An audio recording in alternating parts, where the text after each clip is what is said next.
Okay,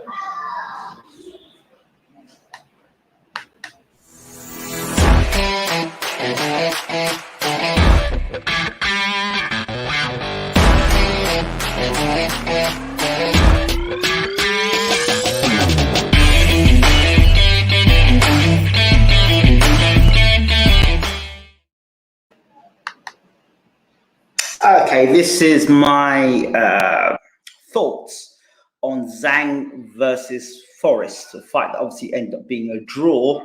And Mr. Boxing Today came on recently. Good afternoon to you, Mr. Boxing Today.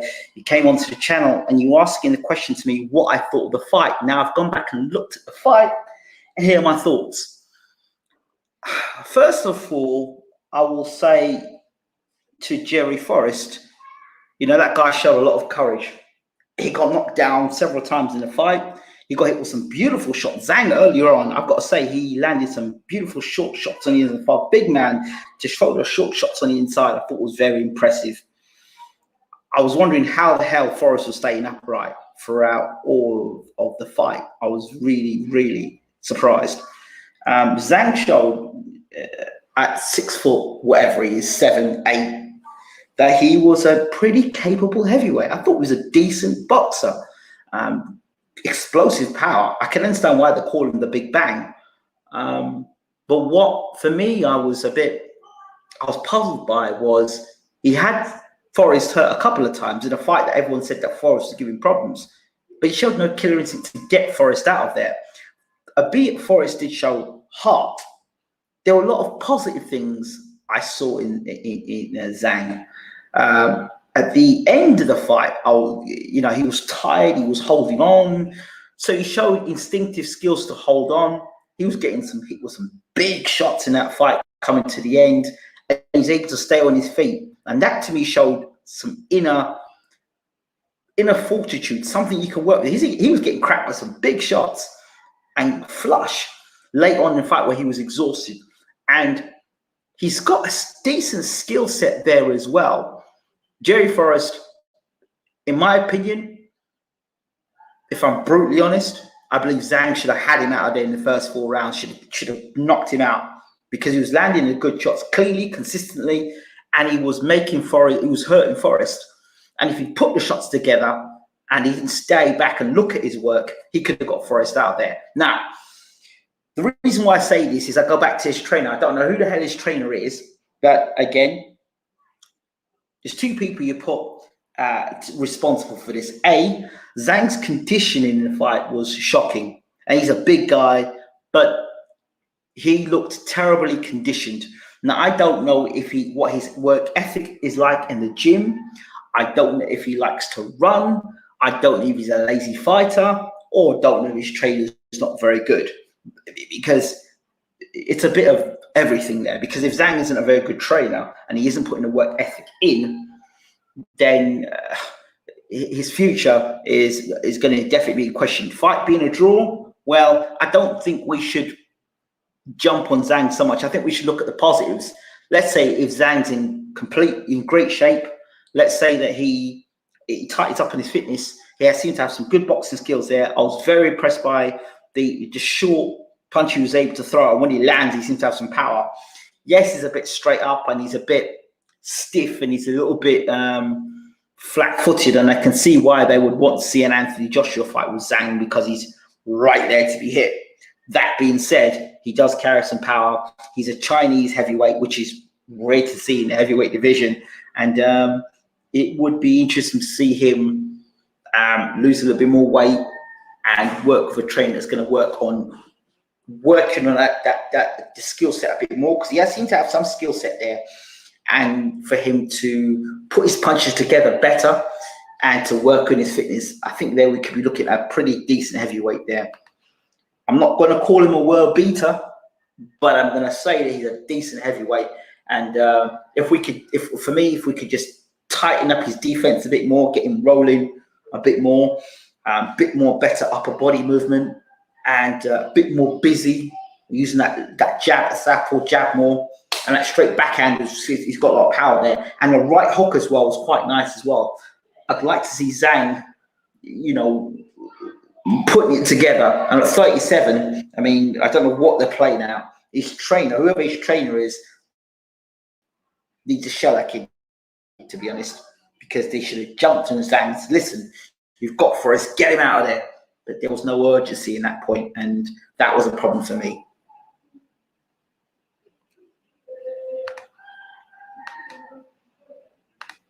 It says Zhang shows a lot of potential.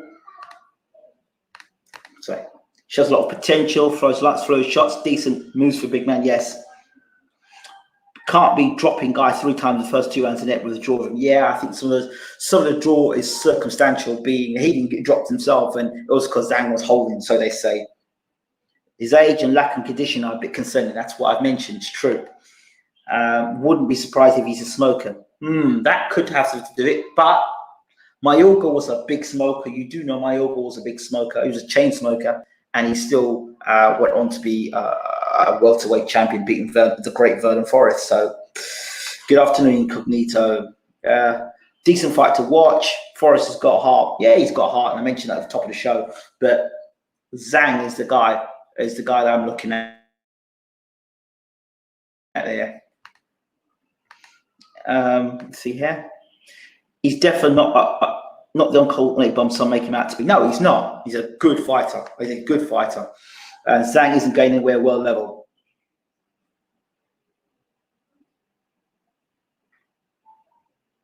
Don't know how you can say that. I'm not sure how you can make a blanket. I don't know how you can make a blanket statement like that, Cameron. Making a blanket statement that with a guy that's shown he's got a decent chin, showing heart,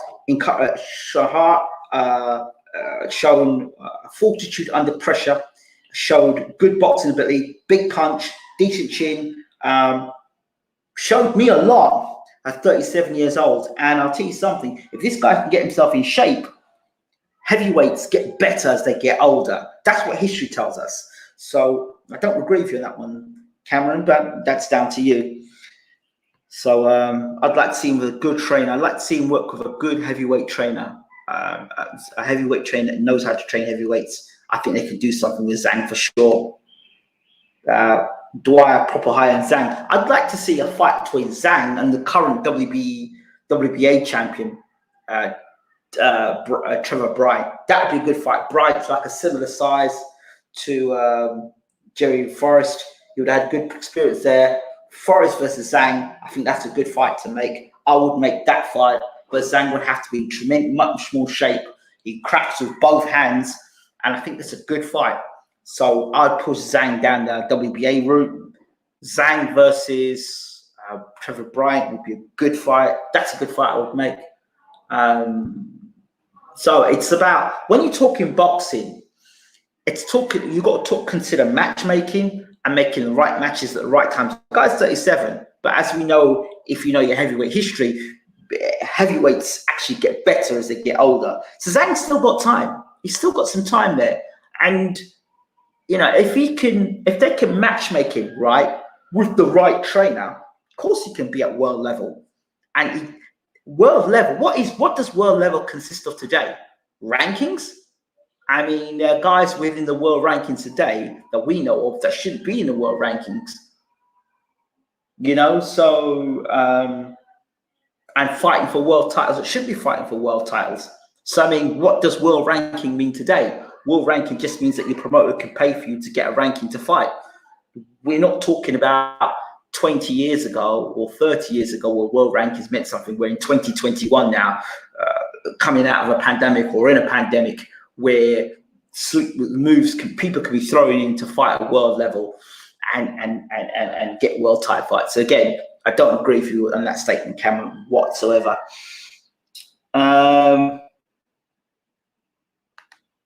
Hope you're right and I'm wrong. Zhang, no, I don't want to see Zhang versus Huey. For what reason? Why do I want to see that fight? As a matter of fact, there's talk about Huey Fury fighting David Price. But that's another conversation. Zhang Parker, pretty good. Yeah, that'd be a good fight. I don't want to see it though.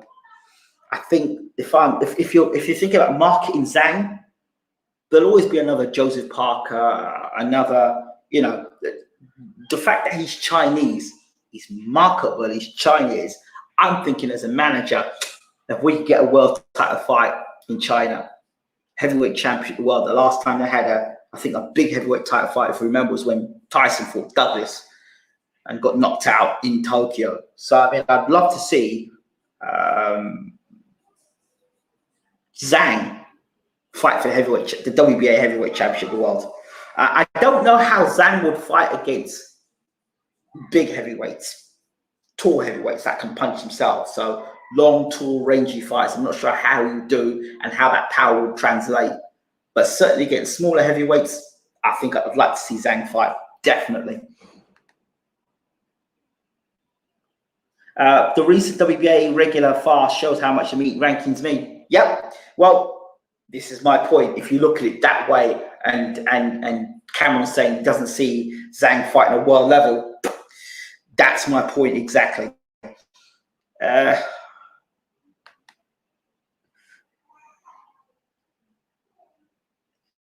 You're a fraud, dude, absolute liar. Falling asleep while the finish, you tired.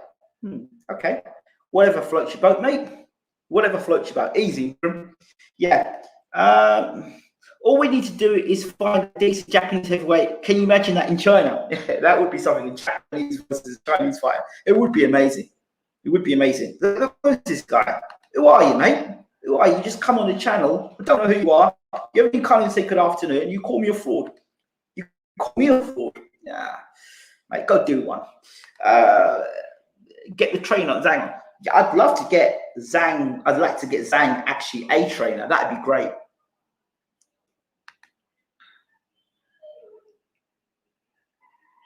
The YB exposed your lies. What?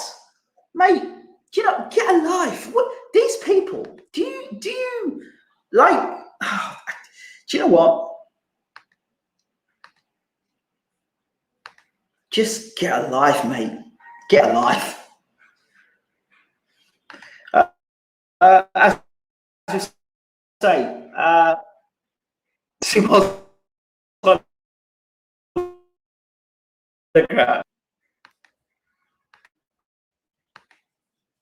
love that people just turn up out of nowhere just to Jimmy. I love that people come out of nowhere just to say you got it wrong. You know, I would say this to you all. I must be really special in your life to take your time to come on these shows to come and tell me I got it wrong. Why don't you use that same energy when I get it right? Huh? Why don't you ever show up when I get things right? Where were you for the McCaskill thing or the Joshua fight or many other things where I've got it right?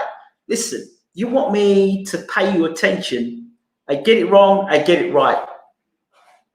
So what? How many pundits on Sky or BT Sports get it wrong sensationally?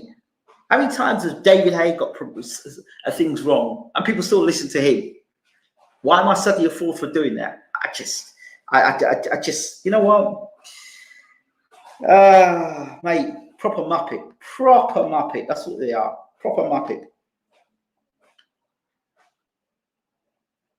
YB been sending through trolls here. Don't know, don't care. Listen, been here 10 years. I ain't going nowhere for nothing and for nobody. So they can say who they want, when they like, how they feel. I don't care. Been here 10 years and you're here for a hot minute. So my message to you all who want to come on Troller Channel, you're wasting your time. Get a life, get a job, get married, have kids, and do something substantial in your life. Okay? I don't care who it is and what they're doing or why they're doing it. But, you know, we celebrate 3 million views on one channel, almost 3 million views on another channel. We have our own online TV station. We're doing lots of positive things in the world. We don't care, okay? Just so that you know, we don't care. No, I don't take any prisoners.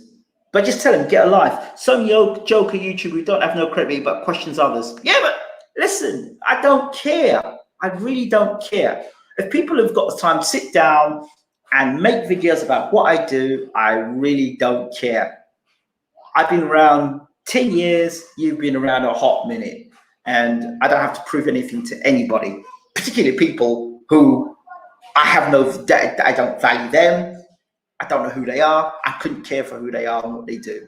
But if that's what they want to do, go ahead and do it. I'm happy for them. Delighted for them. Delighted for them.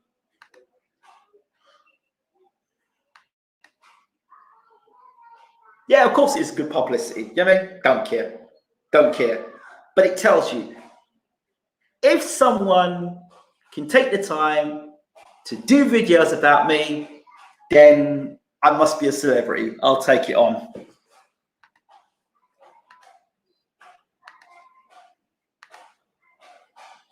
So, coming back to this and talking about Zhang and talking about Forrest, congratulations. I think that Zhang passed the test.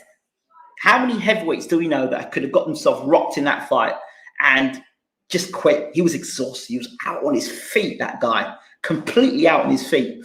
And he showed something that a lot of fighters don't show, which is he was in there and he's stuck in there. So for me, Zhang has a great future in boxing still, I think.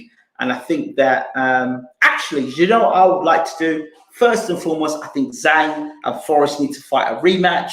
Zhang needs to find himself a better trainer or get better conditioning, take his training seriously, get this rematch with Forrest, knock Forrest out within the first couple of rounds, put that fight to one side and move on. I think that would be great for Zhang or for Forrest. You know, see if he can do it again. See if he can get in there and rough Zhang up. He'll think, you know what? If I start fast on Zhang, I can probably stop him.